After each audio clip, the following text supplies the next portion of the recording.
Do you ever wonder what it really means to be human? That beyond the routines, the masks, and the daily hustle, there's a raw, messy, and beautiful reality unfolding right before our eyes. I'm Rick Watson, and this is Humaning, a podcast where I have honest conversations with everyday humans, and together we peel back the layers, dive into the chaos, and celebrate the magic of just being human. As you listen, notice how different parts of your story may appear in the story of others as we all just do our best to live, to feel, and to connect. Welcome to Humaning.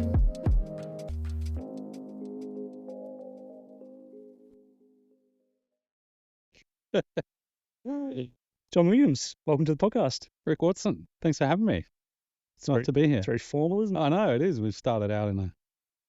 You had to ask me my surname before, so that's not how we relate normally. That's hilarious, isn't it? I don't know your second name. We'll get to why, I think. Yeah. How are you, man? I'm good. Yeah? I'm good. A little buzzy. Just had a coffee. Full belly, which is nice. Rode the bike down. Energized. Yeah. So where'd you come from? From Brisbane. Yeah. Took the nice way over the range through Numinbah. Had the roads to myself. It's very nice. Cool. I've actually got some questions for you about your motorbike. Yeah. Okay. Yeah. Cool. Before we jump in, I just like doing a check-in with everyone just to see what's happening in their body and their mind and their heart as we start. Yep. So, yeah, what's it like to be you right now? I can sense a little bit of sort of nerves, a little bit of elevated heartbeat and a bit tingly in the fingers, which I was not. It doesn't surprise me. Yeah. I have. Oh no, I can talk about that later. How else am I feeling? Yeah, I'm looking forward to this. So there's a bit of anticipation. Yeah. And otherwise pretty relaxed, pretty clear, not sort of preoccupied with anything. I feel like I've got a good headspace to do this. So how about you? Cool. Definitely noticing the second coffee vibes. Yeah. We just nicked down and had a coffee before we started. So feeling that in the heart. I was speaking to Finn this morning at breakfast, and I'm just like, I notice even the lead up to a podcast, there's just that little bit of anxiety. I don't even know if it's anxiety. Maybe it's just excitement, nervousness, whatever. I don't know what the name is, but I just feel that energy. Even like going to bed last night, I woke up thinking about this, and it's just like part of it's getting in the headspace for me, but it's also acknowledging that this is like number 4 or 5. So the training wheels are still on. Yeah. So there's just that, like, it's not familiar and comfortable yet. Yeah. So that's there. Body feels good. I haven't done much movement this week purposely. We're going away next week. And mentally, a little bit all over the shop, to be honest. This could be interesting. That's the title, right. All over the shop. This episode is going to be called In the Pinball Machine with Rick and John. As you know, we just had a weekend up in Brisbane with our study with Gestalt Therapy. So always coming back from that, there's things dropping and shooting and connecting, and so there's that element of it. And then I've got some big house stuff that's still unfinished. I'm heading away for a week next week and just trying to get to a point of completion as much as we can before we head off. Yep. So just that's probably the two things that are floating around. Yeah. So how do we know each other? Strange man that I don't know your last name. Yeah, indeed.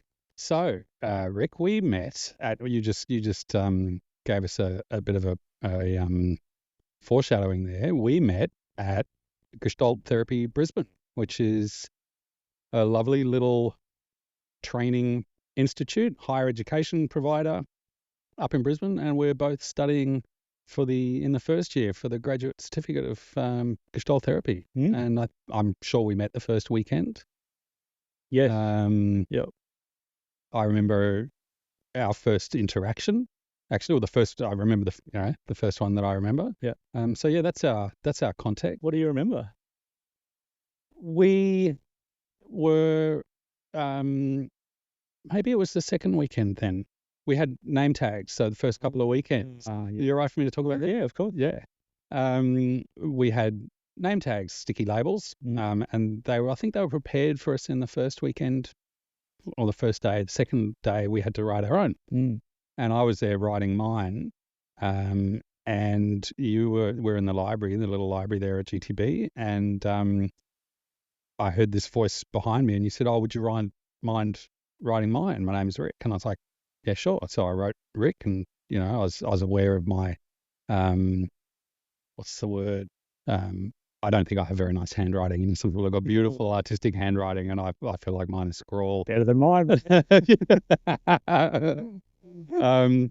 And I remember a feeling of curiosity as to why you asked me, but also quite comfortably just letting that sit. So I just wrote your name tag and handed it to you, and I think we got chatting. Yeah.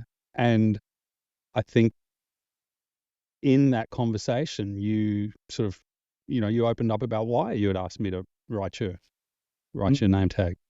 Because I have terrible handwriting. No, it's a good story. It was the second day of the first weekend. Okay. Because I remember the first night I went in, and so context is about 4 years ago, I had brain surgery, had a small stroke, used to be left-handed. I'm not left-handed anymore because the left side of my body was a bit out of whack. So holding a pen and writing is not something that I can do in my left hand, and I haven't worked hard enough to do it in my right because there hasn't really been a need other than when I rock up to these things. So yeah, the first night walking in there, I didn't even think about it. And then I saw the name tags there, and they used my full name, Ricky, which is like just for my mum, basically. And I'm like, shit, okay, let's just put that on. That's fine. I'll just deal with that. That's cool. And then the next day, I got there right on time before we started, and you had to write your own name tag. I was like, okay. I have nothing that I can do other than ask this strange man that's in front of me, dude, can you write my name for me? Yep. And yeah. So that was an interesting way to meet, wasn't it? Yeah. And what was that like? Challenging. It was confronting. It was probably a little bit embarrassing. I've since learned, and I still had some aspect of it then, that there's parts of my physical capabilities that I've hid over my life, and this was another part that I was happy to hide and not show that was there. So it kind of pressed on that button straight away. It's like, oh. Well, the interesting thing, though, from my perspective, is as we talked after that, or maybe it was in the break or whatever, I forget. I think my sense is that vulnerability of you just telling me why you had asked, and even the vulnerability of the asking, I think that actually set the ground for us and the nature of our relationship going forward. Do you know what I mean? We met in vulnerability from instant zero. That's a really good point. That's the Gestalt word, the sort of the ground from the beginning is, this is me. Yeah. And I think, as you point that out, I feel like our friendship, our connection has actually just continued on that path.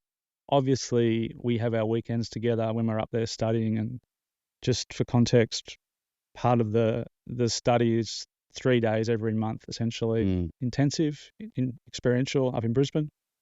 And there's a lot of, we're learning how to relate, we're learning how to communicate, and we're learning about dialogue and being present and all of this. So to have someone in my corner from day one, who what I felt was in my corner, that I could and I think how that's shown up since then is like every time there's a break, they're like, John, let's go get coffee. John, let's go get lunch. And then you and I kind of debrief because we know that we've got that ground and that foundation. and we're really similar age. We have some really similar life experiences, and we're very different. So there's a really nice mix in there. Yeah, I agree. And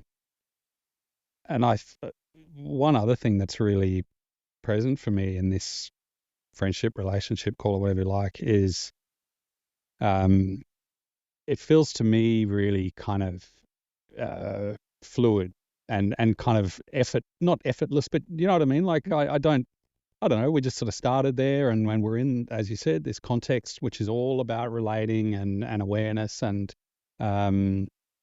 that's just feels kind of really easy. Yeah. Cool. Okay, so what brought you to the point of wanting to study Gestalt therapy? That's a really interesting question. So I have engaged as a client with various modes of therapy, mostly mainstream stuff, on and off over like sporadically. I used to refer to myself not only as a crisis meditator, but a crisis therapy client. I hear you on that. Yeah. So at particular difficult points in my past life, stretching back, I'm 50, so stretching back into my 20s, I've kind of dipped, ones and twos sort of sessions. But then I started being more engaged probably around 7 or 8 years ago, coincident with the end of my marriage. And I started to become curious about, sometimes I found it really effective and I really related with people I was working with, and other times I felt with a different therapist. With different therapists, yeah. And so I started to become curious about what it would be, the experience of being a therapist. And my experience in my life and a lot of my relationships, I've often had people, it's not been an uncommon experience in my life to meet a total stranger and have a conversation. Particularly, I used to do a lot of work travel, so I'd kind of meet strangers in bars and stuff. And, this one guy in particular, I remember, an old fellow in the US, and, we just chatted at the bar for a couple of hours. We weren't getting hammered, just having a drink. Yeah. I didn't have anything to do.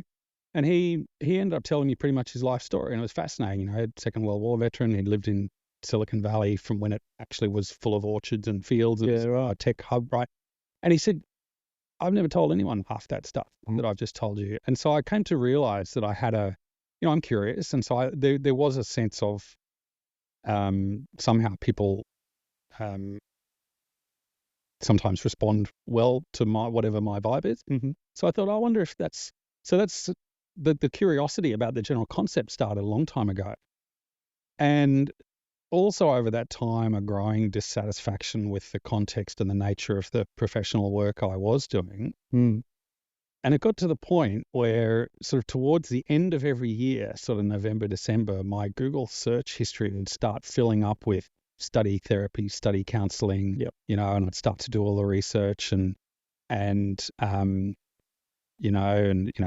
for all that stuff is sort of changed. Just to paint, sorry to cut you off. Yeah. Just to paint the picture, what's your industry? What's your like? So I have worked as an academic.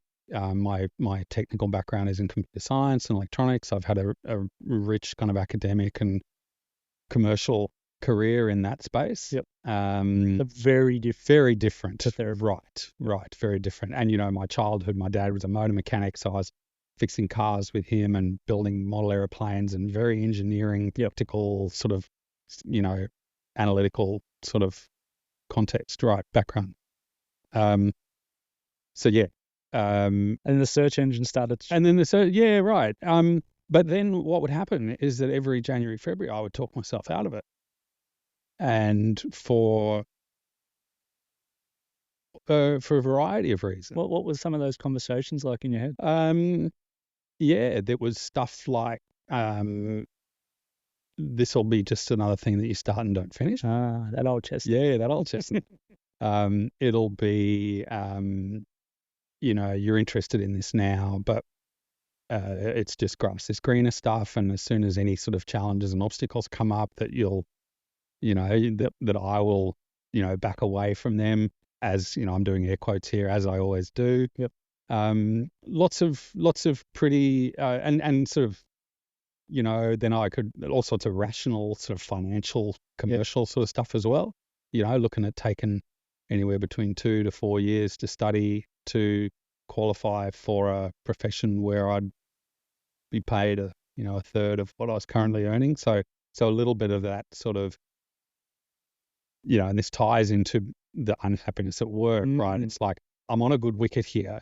I don't deserve to be feeling bad about this work. I get paid well. Yeah. I have a certain work context that a lot of people would, really value. And here I am not valuing it. So there was a lot of, sort of self-criticality around that. And honestly, that pattern of kind of, approach and withdrawal. Yeah. So, we might get to talking about contact and cycles of experience. I don't know if you've talked about that before, but I was in that sort of dance, that kind of liminal space on and off for a good number of years. Yeah, right. And then this year was different. And it's hard to tell stories because everything feels about everything, but I'll try and extract. Yeah. I came back, I spent sort of December and half of January, December last year, half of January this year overseas. It was meant to be a long holiday with a romantic partner. We broke up about 2 weeks into it. Okay. And so the second half of that trip ended up being an unplanned solo adventure in Indonesia. And, I'd wrestled with all the sort of, what do I do now? Do I just go home and feel sorry for myself? All of those kinds of things. But I didn't. And I had the best time that I've had in a very long time. It reminded me of being 21 and backpacking through India and, Thailand and that kind of stuff. Just traveling by myself, making decisions independently, meeting other backpackers and, the whole kind of thing. Yeah. So that was a really interesting kind of landing pad for the year. At the very end of that trip, I met somebody through a curious set of coincidences who it turned out we actually worked at the same institution here in Brisbane. We never met.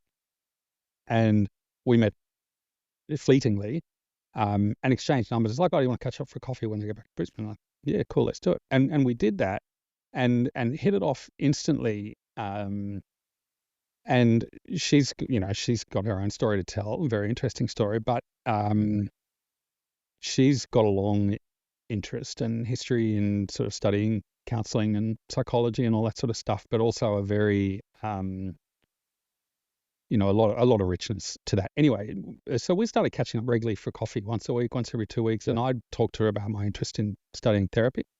And she said, oh, you might want to check out Gestalt Therapy. It's kind of interesting because I've got my own opinions about mainstream psychology. I don't need to dwell on them here. So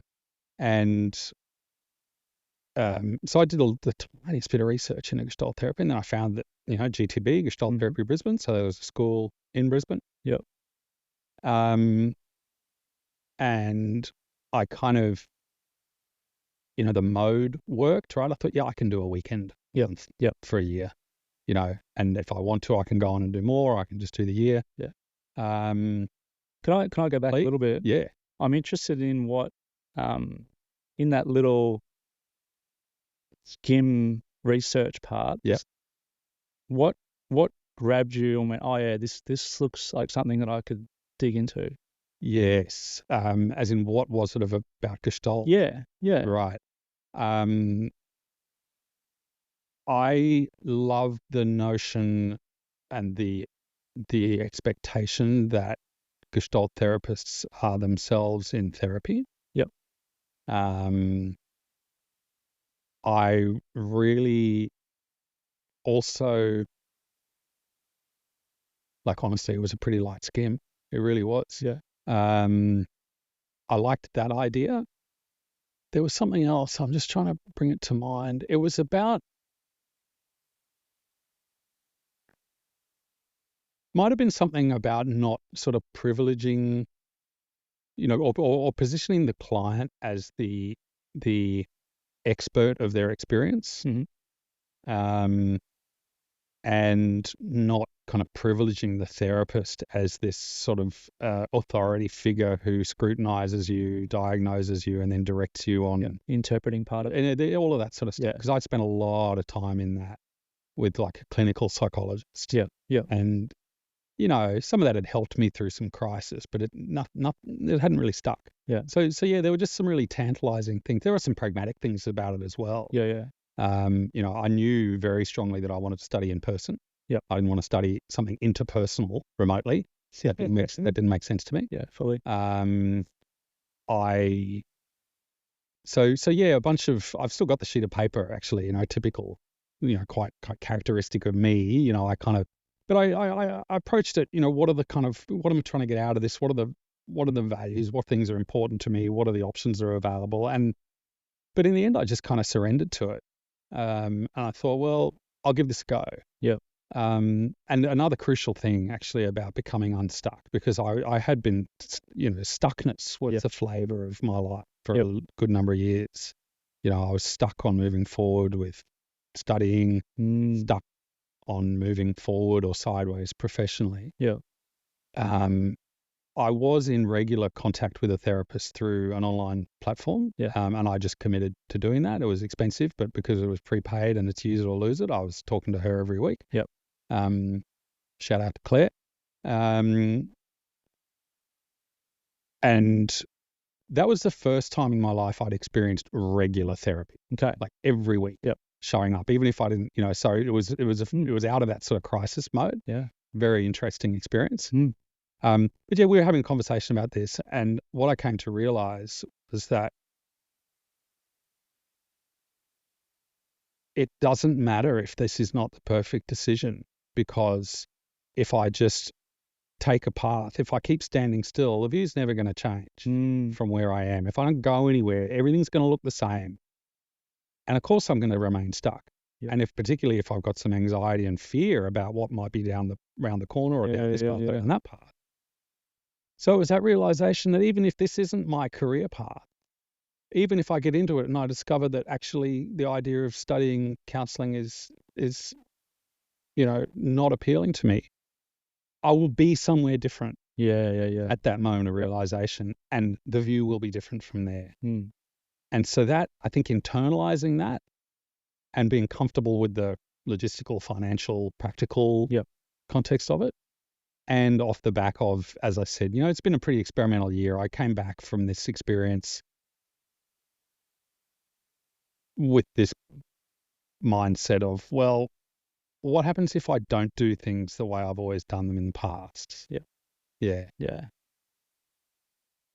What I like about that story is that it's very different to a lot of people that we study with that are like, I'm here to commit to 4 years to be a therapist. That's my path. Yep. Right.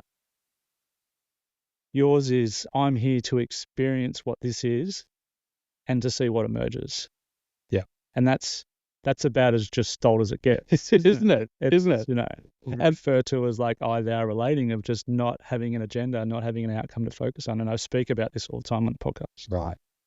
And it's like, can I sit in the experience? And it's also another version of liminal space, isn't it? You moved from that stuckness where that was looping to a new liminal space where you still don't know what the outcome's going to be. But like you said, you'll be seeing the world through a different set of eyes. Right. Yeah. Yeah. And I had no idea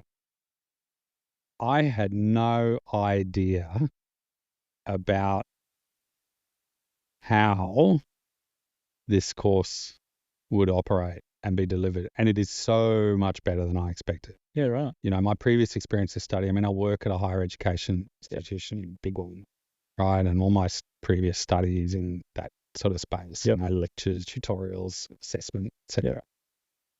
And so I just went in with a commitment to show up. Yeah. I was kind of scared, but I thought, well, that's the least I can do is I'll show up and see what happens. Yeah. And I knew from weekend one, because, and I don't know how much you've talked about GTB on the podcast. Not at all. But This is the first time. Okay, great. It is completely experiential. I mean, we do a little bit of theory, but that's really just to talk about concepts, to sort of put some words to concepts, which we then go and play with in various exercises. I don't think I'm oversimplifying there. And, for me, coming from a very intellectual kind of way of viewing the world, and, I'd spent a lot of years trying to reason and rationalize my feelings and all of that sort of stuff, to come into this, like, it was quite uncomfortable. There's a real It's so different. so different.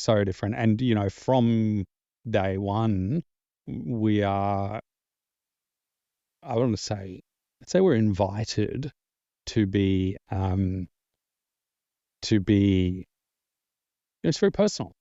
We're working with very personal stuff. Yep. So my little catchphrase of all of this, and over the course of time, I came for the qualification. I came for the sort of the book learning, but I stayed for the personal development. Yep. I mean, this is,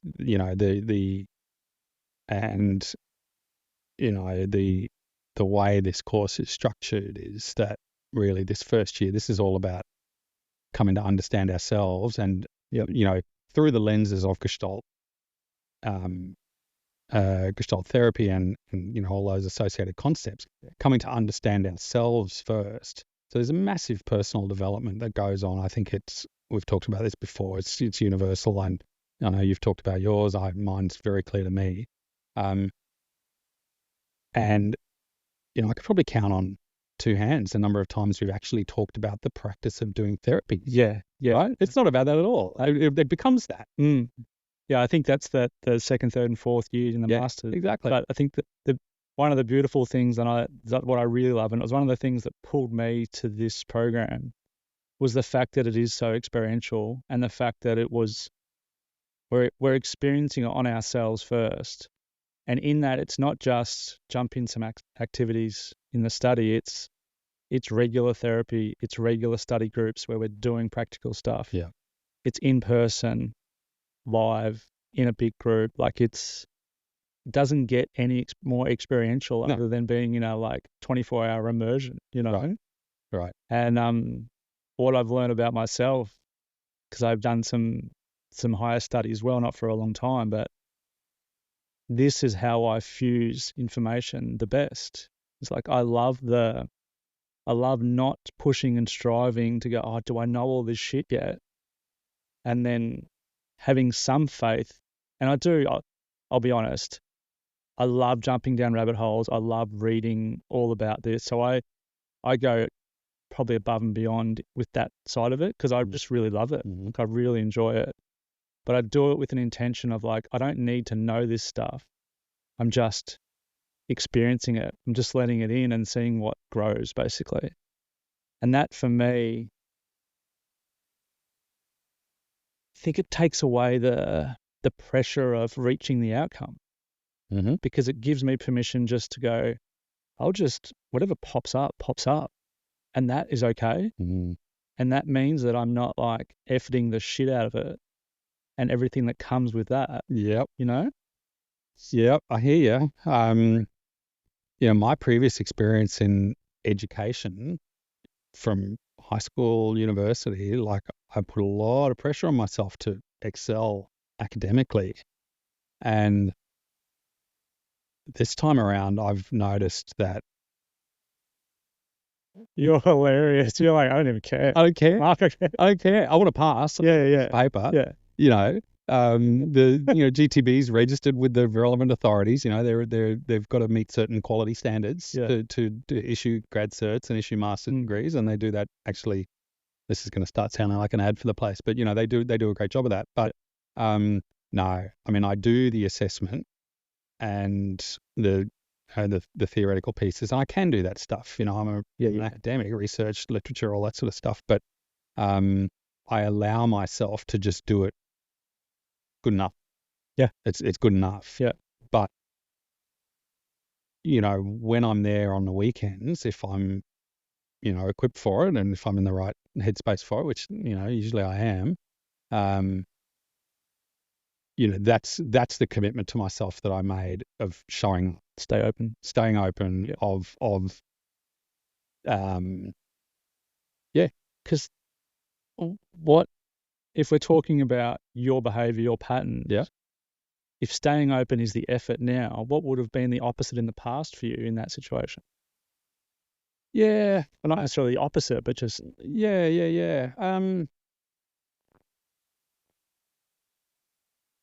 Yeah, that's a good question. I mean, I'm struggling a little bit because I'm trying to frame that in my own mind as how might I have approached it if I'd done this study 10 years ago? But the simple fact is I wouldn't have done this study 10 years ago. Yeah. Right. But that's not a very useful answer. I a real answer that. I have. I'll put it in the past tense. I've had this view of myself as a very private person. So how this shows up, for example, is, I've not tended to be much of a socializer at work. I've kept very clear and quite high kind of personal professional boundaries throughout my career. There are people I've worked with who I, consider friends, but it's not really been a space for me.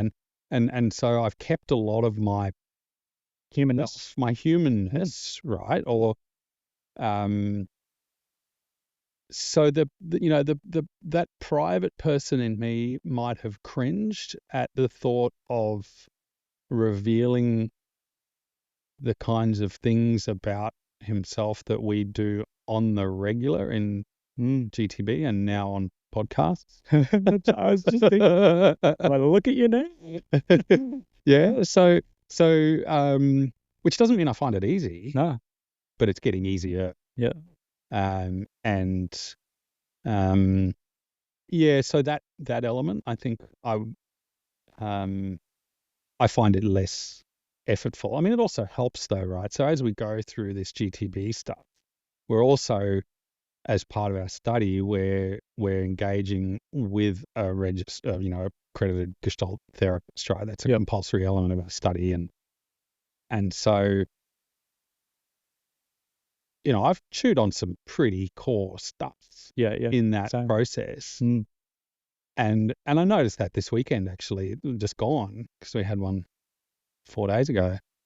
I was able to bring in a little small group exercise something that, is pretty core. Yep. But I've worked with it before. Yep. And so it's still meaningful and it still has kind of power and impact, but it's not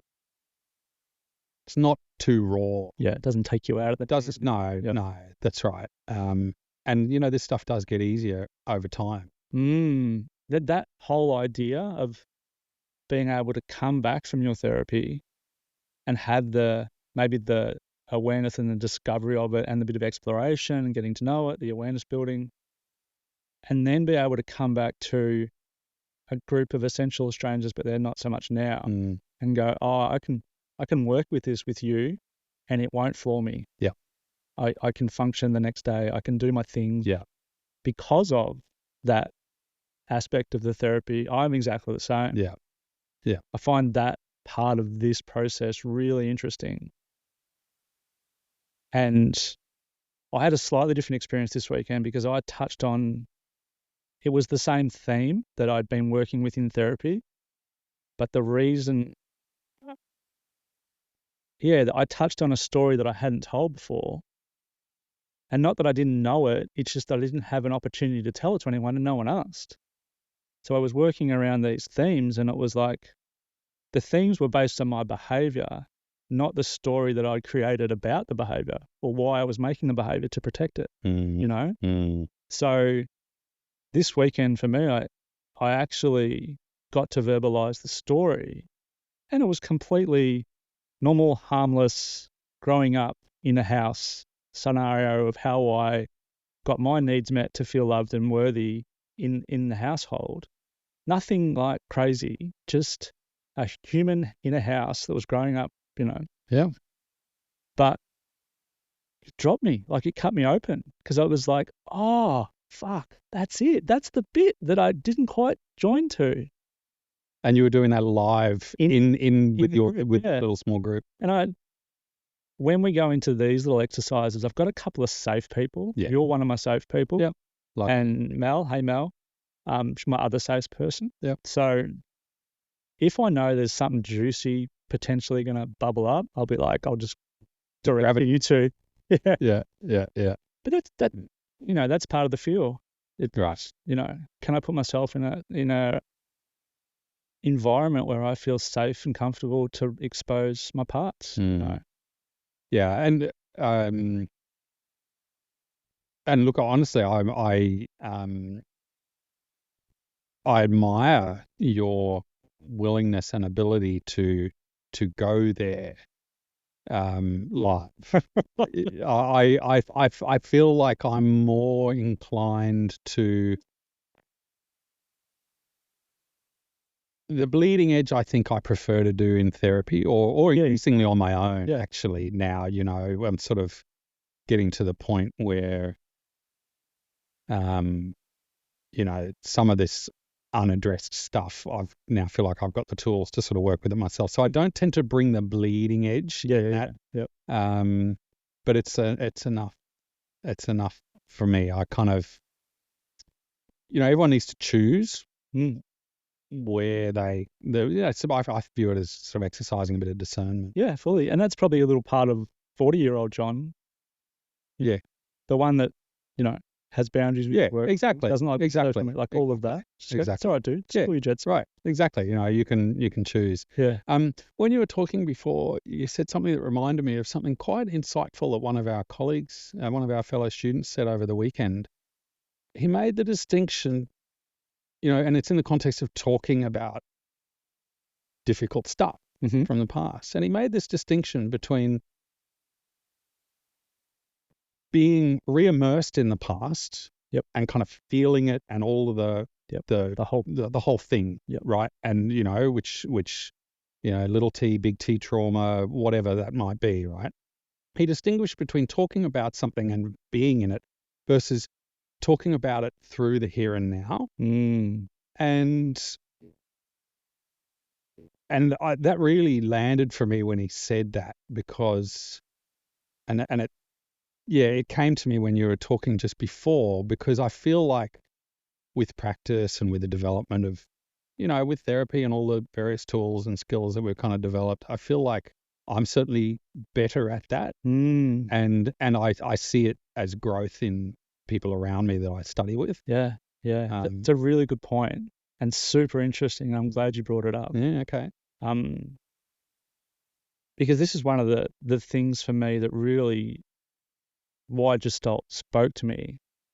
It's awareness in the present moment and how that's impacting the here and now. That's the general core of it. Yeah, that's it. Done. You finished 4 days. Yeah. As opposed to, let's dig back and see what happened in your childhood, what, like, that part of it as the starting point. This is very different. Yeah. It's the opposite. And I've had some great work done, so I'll use the word healing. I've had some great breakthroughs by going back and doing some work. But what I've learned with Gestalt is that, like, this concept of unfinished business. So just for clarity, the term Gestalt is a German word for to be whole, to be complete. So we often use the phrase unfinished business, being that there's something from our past that's showing up in our present and causing a little bit of something, whatever that something is, But usually it's just the things that send us to therapy. Yeah, basically. The triggers, the frustrations, all of it. Yeah, or the things that cause the, oh God, I did it again. Can't believe I did that again. Yeah. How do I catch myself on that? Yeah. And this is the beautiful gift of Gestalt, because I love how much it's in the here and now. It's how much of that old part is showing up right now. How much of my old pattern, my unfinished business or fixed Gestalt is showing up today and impacting the fucking present. Yeah. And there's some simplicity and some beauty in that concept without having to be ferociously digging through the past to find the golden key. You know? Yeah. It's like I can be present, I can be aware of what is happening in my body, in my mind, in my heart right now, and that's where the key is. Yeah. And I feel like Gestalt doesn't reject talking about the past. No, not at all. We spent most of the weekend doing it. That's true. That's true, actually. But I think the sense in which we do it, or this is how I experience it, the what we aim to get from it is to perhaps bring the feelings, the energy that's associated with some past story, some past experience, embody it now, because that happens when we talk about difficult, or we talk about consequential or significant things from the past. Yep. We get that feeling now, and then we can explore what it's like right now to have that feeling. Get to know it.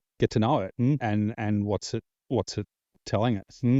And even just that bit, the get to know it, is the opposite of pushing it away. Yeah. The opposite of hiding it, the opposite of burying it. Yeah. No. So even just that one piece, and I think I'm a bit conscious at the moment.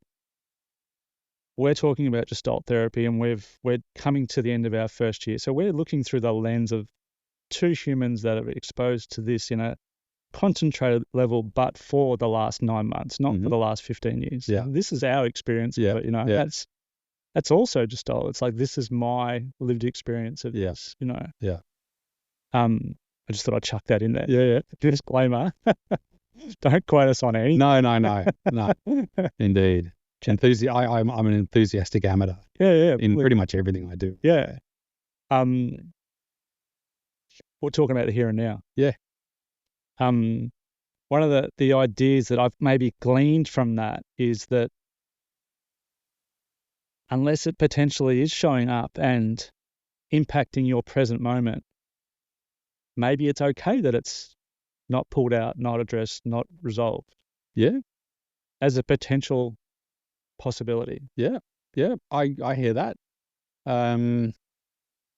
That's something I've wrestled with. Not wrestled, I think that's too strong a word, but that's something that's been on my mind on and off throughout this experience of study, where we are bringing stuff to the group. And, sometimes it's amongst, 2 or 3 people. Sometimes it's 15 or 16. Sometimes it's 30.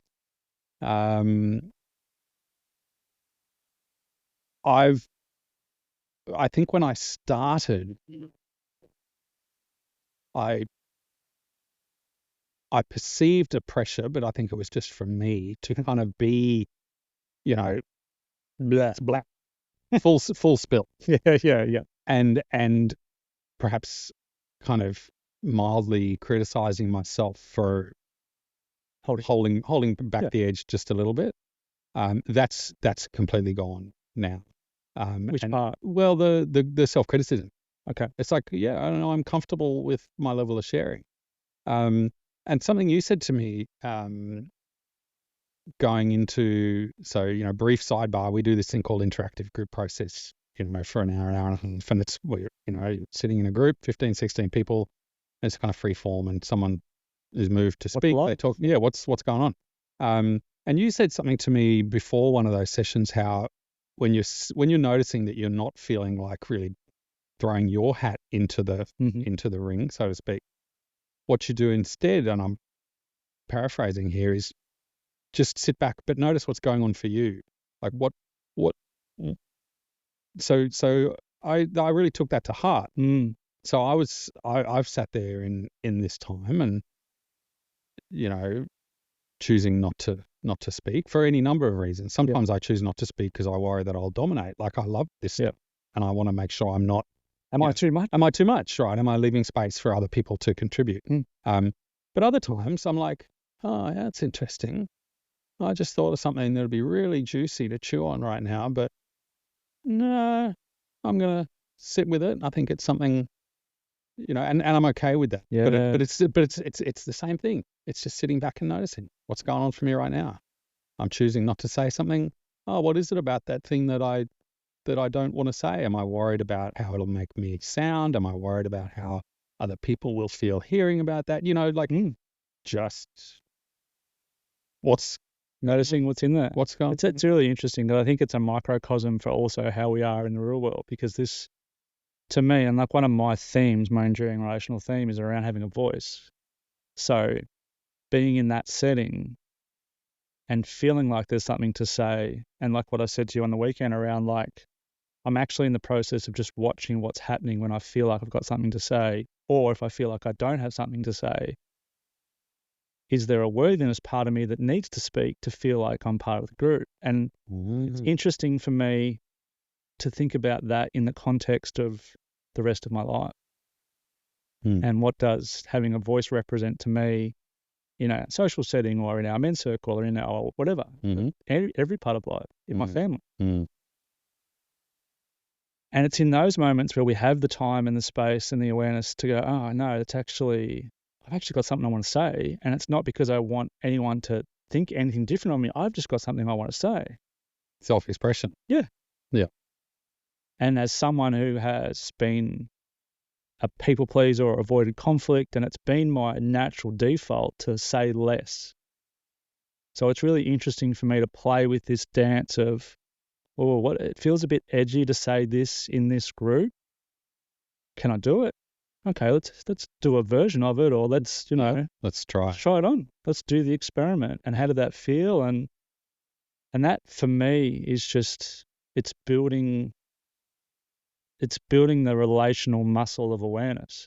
And that, what I get from that is, when I'm in that situation in life, I get to, I think we spoke about this on the weekend, I get to be at the crossroads of like choice for change. Yeah. Like, do I do this the same way as I've always done it? Like, say nothing, hold back, whatever it is, avoid the conflict?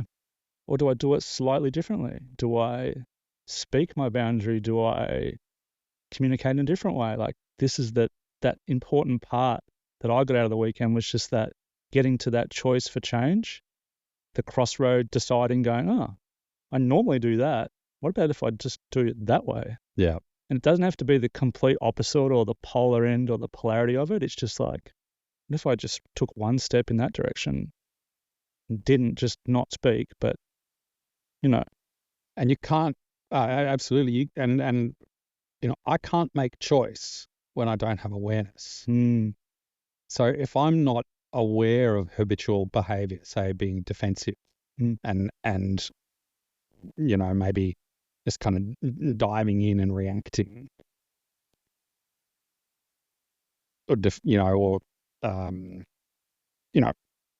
asserting something that's important to me. Yep. Like, if I'm not aware that that's something that I do, I can't choose whether or not I do it or not. It just happens. And that's why, you get that sort of, oh God, I did it again kind of thing. Whereas if you can notice it, like sometimes, as you said, sometimes it is still the right thing to do. Maybe you do it differently, but more consciously. But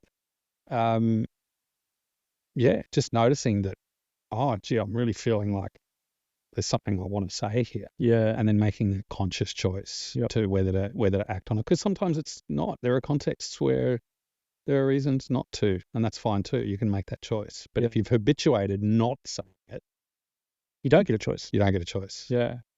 And I think you were talking previously about being stuck in that original space of not moving forward in any direction. I think the realization that we have choice is the gateway, the doorway to step through, to go, oh, I'm not stuck. Right. I do have a choice. Right. I could study if I wanted to. I could do a different direction. Yeah. Look, this is so interesting though, because I mean, there's an endless sphere of social media self-help that is full of these kind of messages. I mean, I've been consuming this stuff. Facebook figured out I was into this stuff a long time ago. Right? Instagram philosophy. Yeah, and the whatever. And I've a number of times this year had the experience of, what to me feels like a change or a revelation, because it actually is a change of behavior. And then I'm like, oh yeah, I read that on some bloody Facebook image meme a year ago. Yeah. Right. And so I find that really interesting, the difference between sort of knowing and feeling and Experience of it. Yeah. and I've been in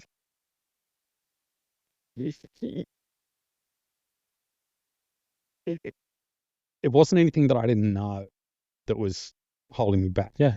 All of this wisdom's there, and it's represented in different ways, in different philosophies, elements of different religions, different schools of thought, whatever. But this is this process that I've gone through this year is actually sort of, I don't know, bringing it to be Experiential. it's experiential, Yeah. right? So you right. feel it. Yeah, feel it, and that's when I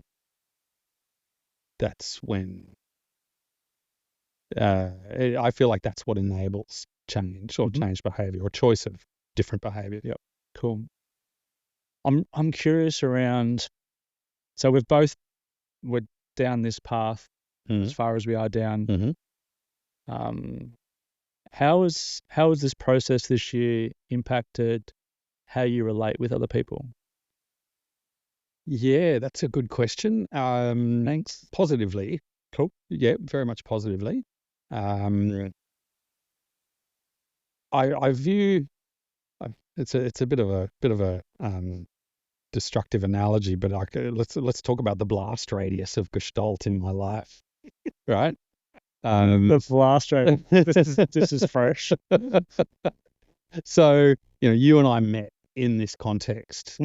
And so this way of relating that we do, this is the only way we know how to relate. Yep. And one of the things I think is challenging when trying to change things about ourselves is that we have a life full of roles. There are roles, and there's expectations of other people about how we show up in those relationships. There's our projections of what we believe other people are expecting from us as well. Yep. Right. And I think of these as roles, and they can feel very painful, and it can feel very transgressive to step outside of that role. So, so why am I saying this? Because blast radius. Yeah, blast radius.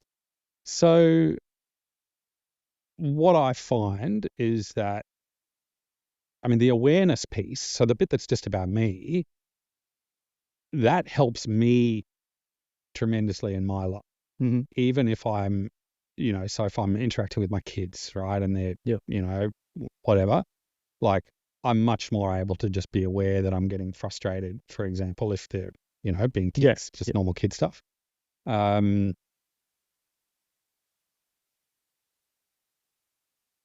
It does influence the way that I interact with them and with other people. Yep. But I'm not walking around like, oh, Guru John's got a new way of being. No. Yeah. Because as you're speaking, what I'm thinking of is what we're talking about over coffee, how that a slightly new interaction that you had with one of your friends. Yeah, exactly. Happy to share that? Sure. Yeah. That's right. So, and you mentioned people pleasing and emerging. So what's the E stand for? Enduring. Thank you. Enduring relational thing. Won't piss off. Yeah. One of mine is related to that, which is trying to present myself or a version of myself that I think is expected of me from the people around me. So the analogy I have is sort of trying to, and it's doubly messed up because it's not a person saying, I need you to be this way, and then me going, okay, cool, well, if I shape myself this way, I will match your template. Yep. It's me interpreting another person, speculating about what they expect from me. So it's like a funhouse distorted mirror. It's not even the truth, right? I'm projecting something onto them, and then it's bouncing back, and then I'm trying to shape myself to fit what I think they. When you put it like that, it's so messed up, right? But it's so common. It's so common. So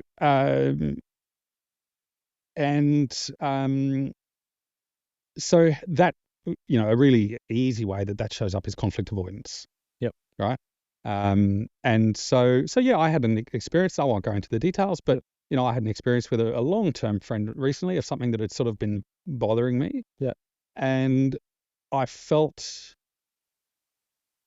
and I really went. I have this expression which I throw around to some of my inner sort of people who know about the Gestalt stuff, which is I gestalted the fuck out of it. Right. So I just sat with this for a week, 2 weeks. It's like, what is it about this thing that's bugging me? Present as fuck. Right. What actually is it? Because I was also aware that if I wanted to speak about this, I wanted to, like, I wanted to get it right. Yeah, And for the sake of the relationship, the friendship I deeply value. And so I wanted to be really clear. And this is where, another one of the great things from Gestalt, this language of personal responsibility and this idea that, basically if we talk about ourselves, honestly about ourselves, our feelings and our experiences, we can't be wrong because we're the masters of our own experience. Yep. So I was able to distill what was troubling me about the situation and find a way of expressing it about myself, and then was able to have that conversation, and it was a beautiful, rich conversation, really open, really honest, and we just got on with being friends. And whereas previously, had I not had the trust in myself to have that awareness, and I might have either gone in really clumsily to the conversation and kind of fucked it up, or I might have not had the conversation and instead dealt with and probably leaked out some kind of resentment around whatever the unaddressed thing was, right? So there's a way, and so I do that more. It's about getting, taking time, getting clearer about, some little interaction with somebody close to me bothers me. Those tools and it comes from this awareness stuff. What is at the core of this? What's really going on for me? And then trusting myself a bit more. Like, what's the story under the story? Yeah, what's the story under the story? It's like, someone says something to me and I noticed I got defensive. Well, what am I getting defensive about? Oh, that's interesting. Yeah. And so sitting with that. Yep. And then also trusting the people around me, to be able to sort of go there. So that's, the blast radius is sort of growing slowly. Okay. Therapy is a lab to really experiment on this stuff in its maximum extent. Yep. I find group work at our study, also a lab. We use the word container a lot. The group has built the capacity to hold this sort of stuff. It's never been my experience that somebody shares something vulnerable and they get shut down or humiliated or ridiculed. It's light years from that. Yeah. We've been cultivated that. Yeah. And then I just push the edge out. Vulnerability. I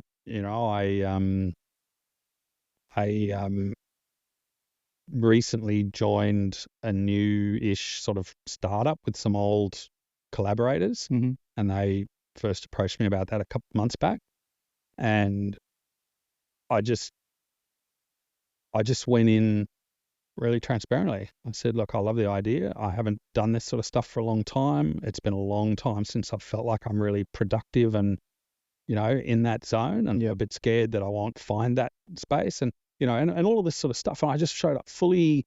So rather than the bravado of like, I've got this guy. Right. Or, if this opportunity had come along a year ago, I would have talked myself out of it. Right. I would have feared myself out of it. Feared yourself out of it. Absolutely. It's a really good way.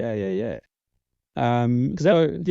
This is what I was thinking about. It's like, what are the knock-on effects of this like expanding your blast radius? What's the impact that's had on your life? It's been huge. It's been huge, and it continues to be. But also, so this decision to go into this new enterprise. The combination of a bunch of things this year, Gestalt and all sorts of things. A significant part of that is sort of giving me the tools and the trust to kind of show up authentically, to to take risks, and they're not even particularly big risks, to be honest. But that's a massive change from where I've been, for a lot of the last couple of years. But another thing about it was, and I mentioned this to you over coffee before, just a sense of ease. Yeah. There's a sense of ease to my life at the moment that's really welcome.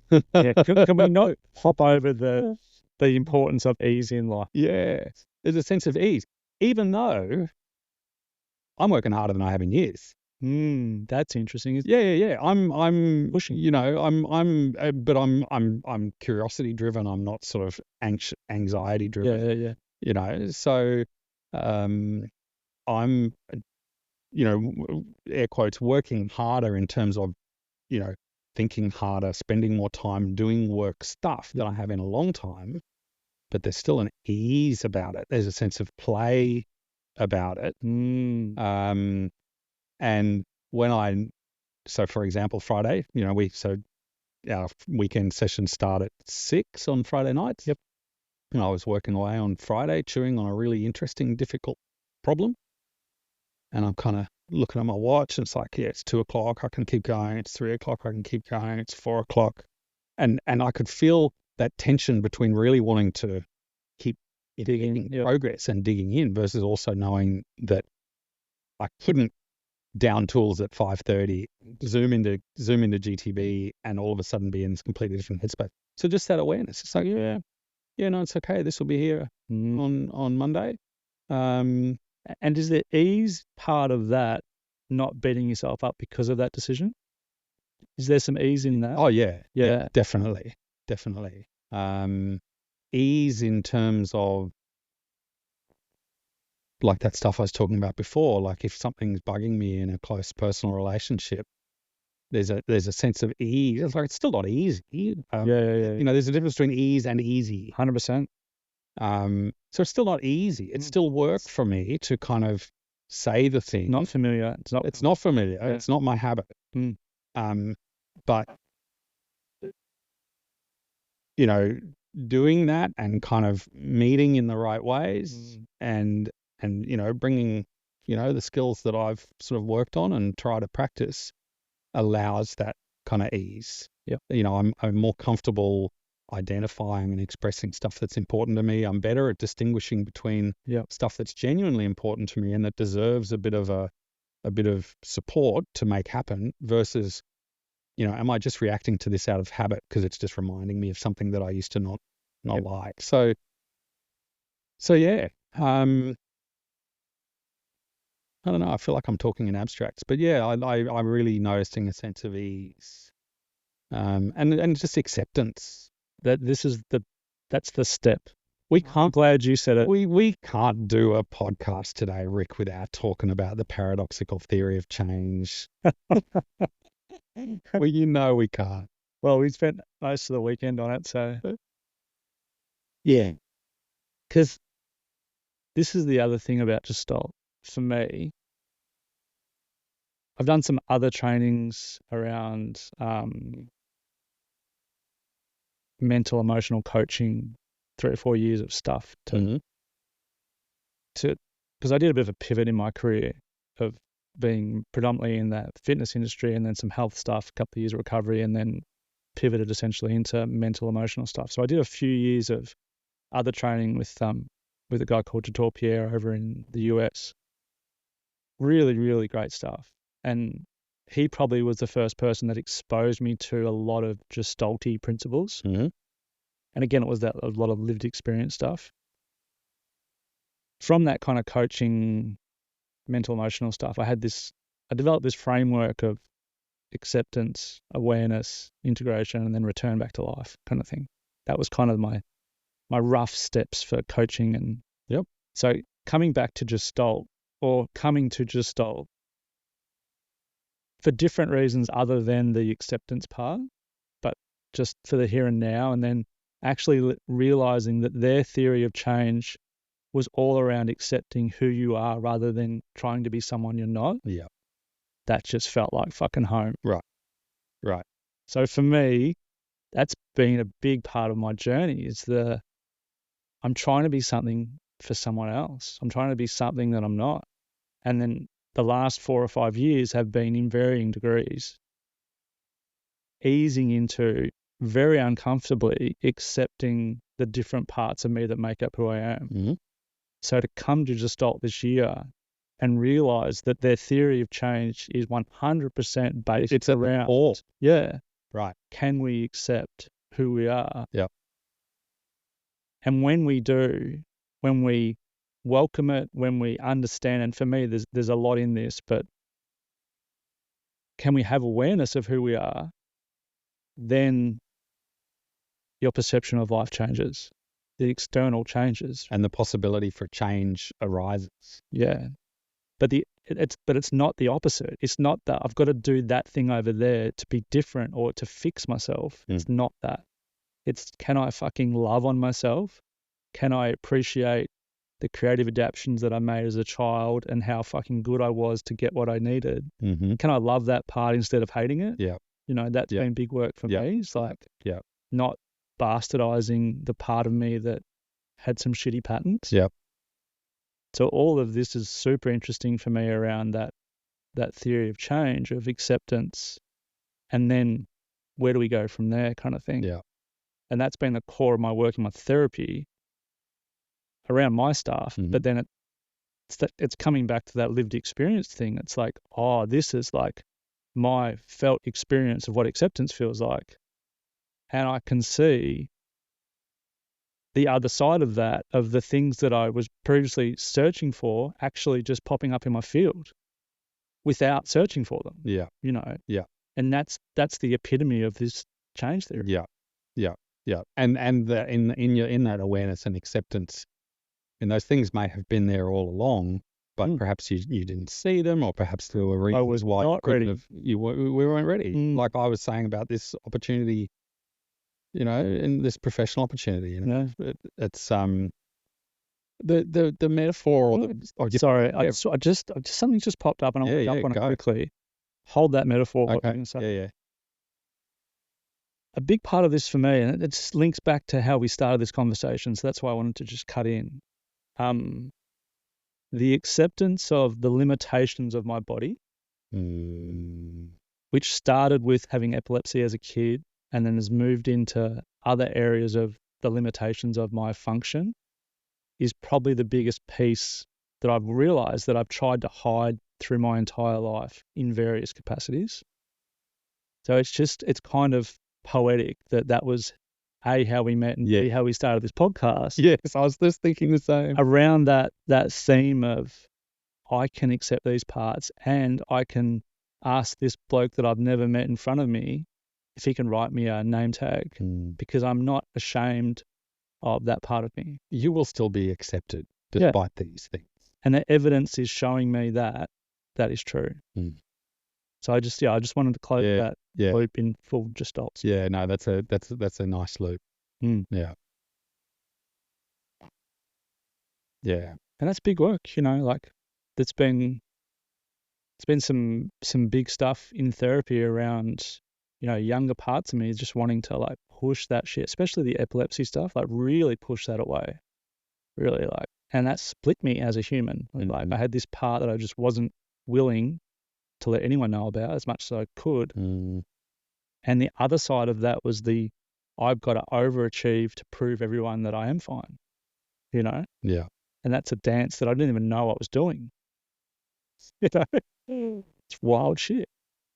There's another, I mean, the thing I also feel is important once you become aware of this stuff. You mentioned this concept of creative adaptations before. We develop these skills as adaptations to avoid, you know, so you developed certain skills to help you conceal perhaps your fear of being perceived as weak or whatever it was, right? Once you come to awareness of this stuff and you can consciously choose then when to deploy these skills. These skills sort of can be superpowers, right? Just because you're healed from the habitual pattern of working hard to prove something, Yep. you've still got the skill there, but you can choose when to deploy it. Yeah. So I think there's some famous figure from Gestalt history got a quote like, from our greatest struggles come our greatest strength, something like that. Yeah. Right. So I think that's a really and other ways of thinking about this talk about the light and the shadow, right? So the shadow is the habitually bit I wanted to hide, prove, but the light side of that is a tremendous set of capability. I can make shit happen. You can make shit happen, right? So you don't have to throw all of that out. And this is exactly the point I mentioned before, and not demonizing the patterns from my past. Yeah. And that's what I'd previously done. That's the difference for this year with other work I've done previously. I struggled to not demonize those parts. So I couldn't integrate them. Whereas with this, I can see how much of a fucking superpower that I had in that sense, and in other senses of other themes that I've had through my life. And one of them has given me the capacity to be actually good at what I do now, and to be present and to really be attuned to other humans. Because part of it for me, and kind of dipping into more of these relational themes of like trying to read the room and mind read that everyone in my house was happy. No. Yeah. And that was just an internal story of mine. Yeah. No one put that on me. Right. But empathy is a superpower.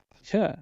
But then that's actually giving me the foundation to be good at what I do now, to sit in circle with men, to sit with humans and be present with all their stuff, to allow them to accept, So it's, I'm seeing my parts, especially my shitty parts, through a different set of eyes, especially after last weekend. Because last weekend there was a lot of, I think you and I spoke about the jigsaw metaphor of just like the pieces just coming together. Yeah.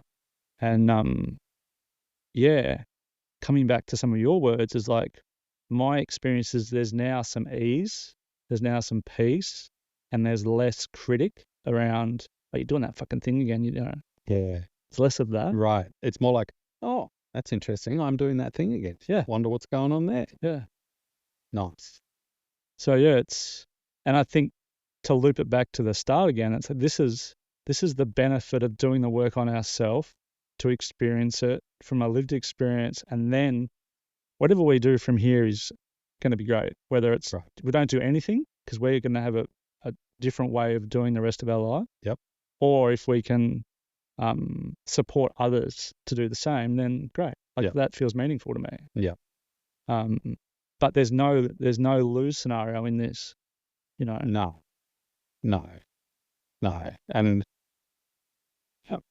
I think about, I talked about the view for me will be different at the end. Like, the view is very, very different.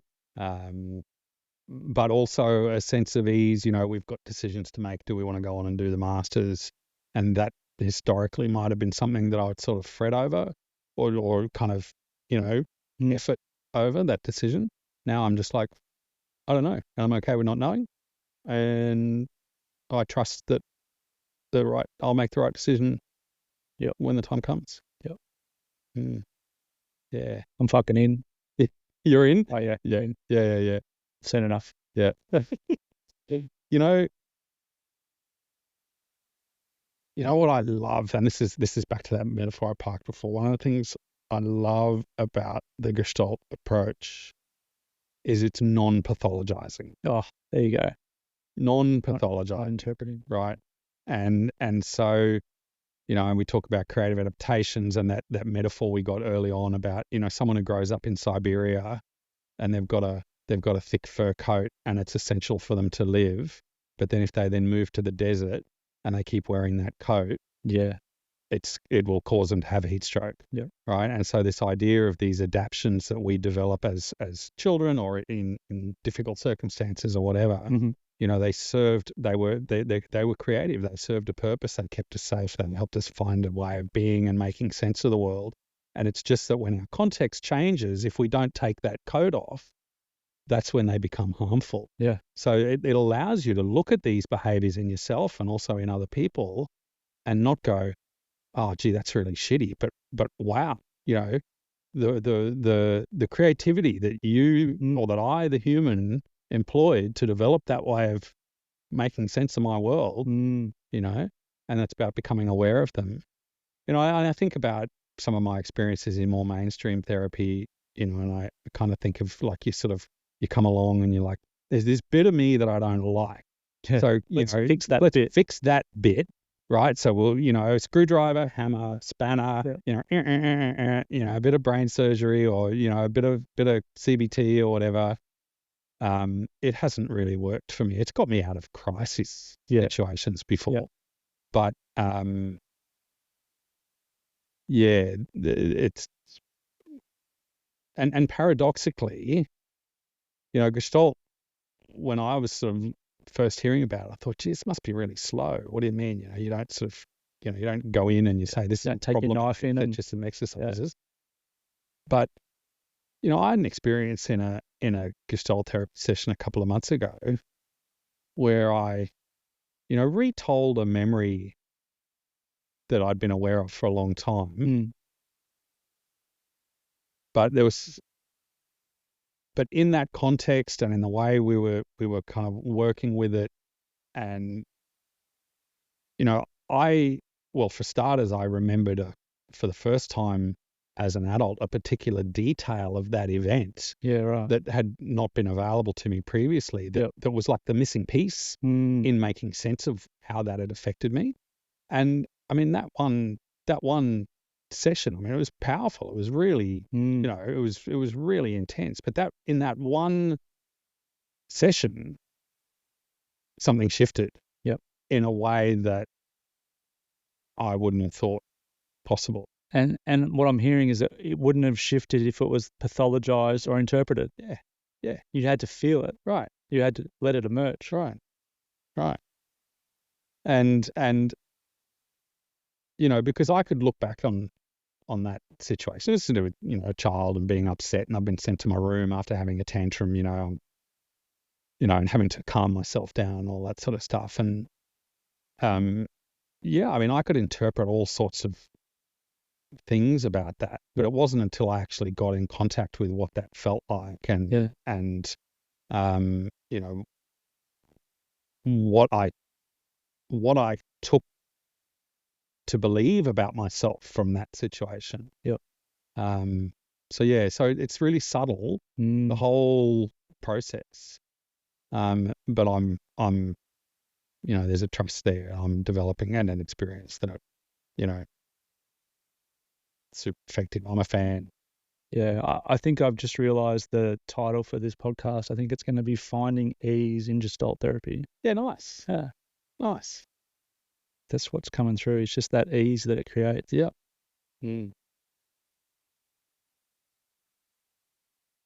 So as we round off, I'm trying to keep these under an hour and a half. Yeah, good plan. What's exciting you about life? I like finishing on this question. What's exciting me about? Yeah, what's exciting you as you wake up? Yeah, I can answer that a couple of different ways. I'm excited about my new sort of professional enterprise. I'm excited about being excited about my work. Yeah. Right? It's such a long time since I've been like, man, I can't wait till I get to go and do that again tomorrow morning or next week or whatever. So that, it's so new. I've had it before, and I've been out of contact with a sense of excitement about work for a very long time. So I'm enjoying that. I'm excited about riding motorcycles. I've got a week-long motorcycle tour on a Japanese island planned for October. That's awesome. Planning the route. Japan is like one of the best places in the world for riding motorbike. Yeah. So I'm excited about that.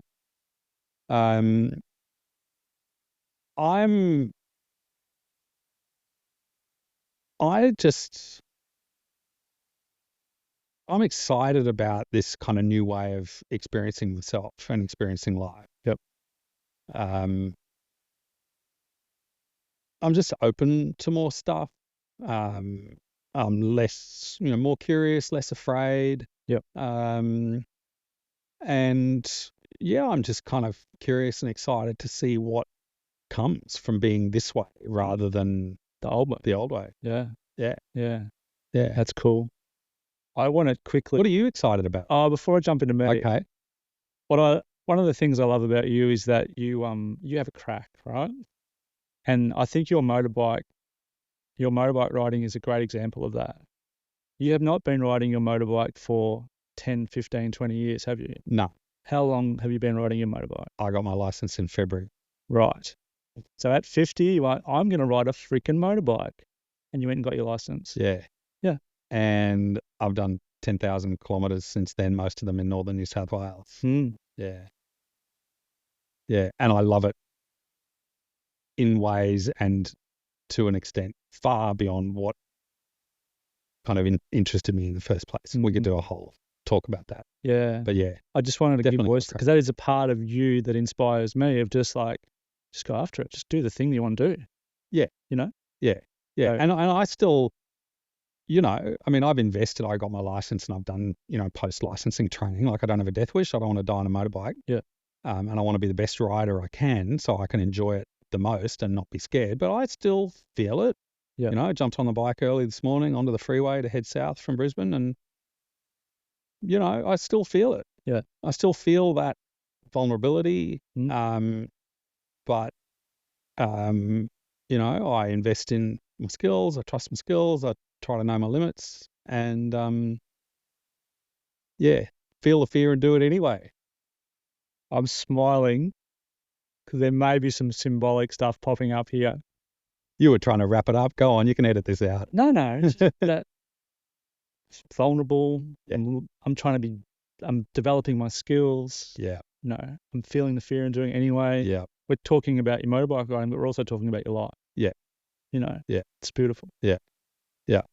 And I've done stuff on that bike that I couldn't have imagined, camping trips and wild, for me, quite remote roads, further south towards, Armidale and Glen Innes kind of way. Yep.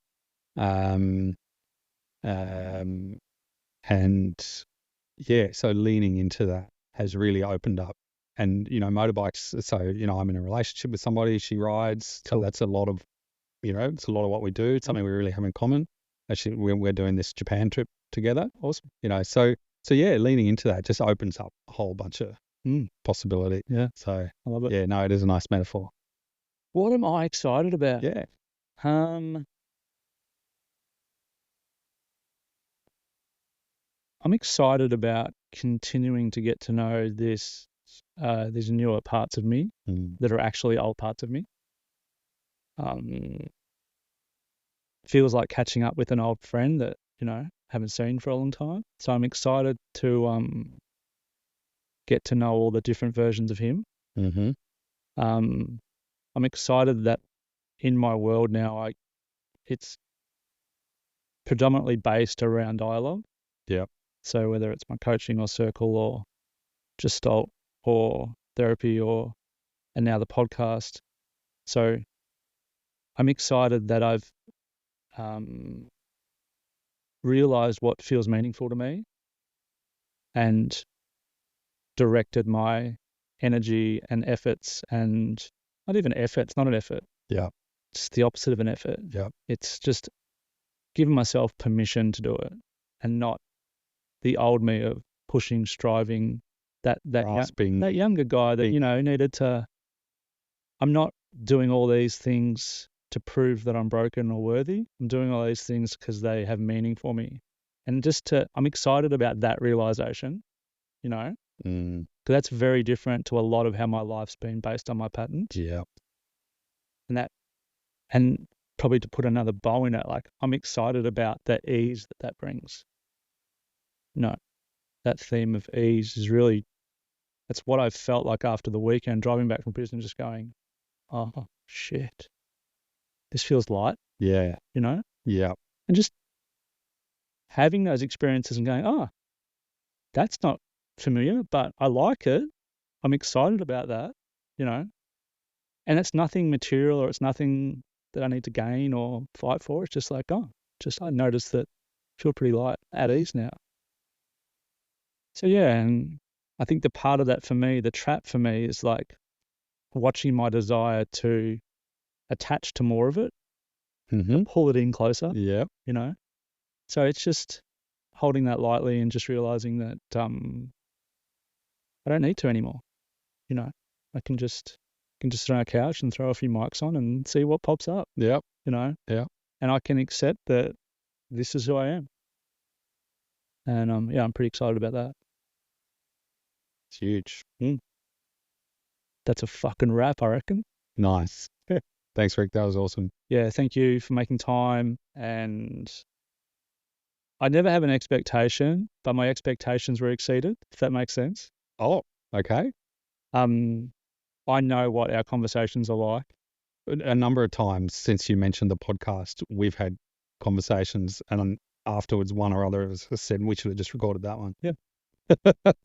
Oh, I'm glad you're happy with how we went today. And it'll be really interesting to have you back on 2, 3, 6, 12 months and just, how is this process going? Yeah. How's Yeah. it, you know? Yeah. No, I'd love to. One of the things with this podcast is definitely chapters with the same person. Yeah. You know, I think it's really important. So that's something that I definitely want to do. So hopefully you'll come back on the couch. It's a pretty good couch. Yeah, it's not too bad. All right, mate. Thanks, Rick. That's a wrap.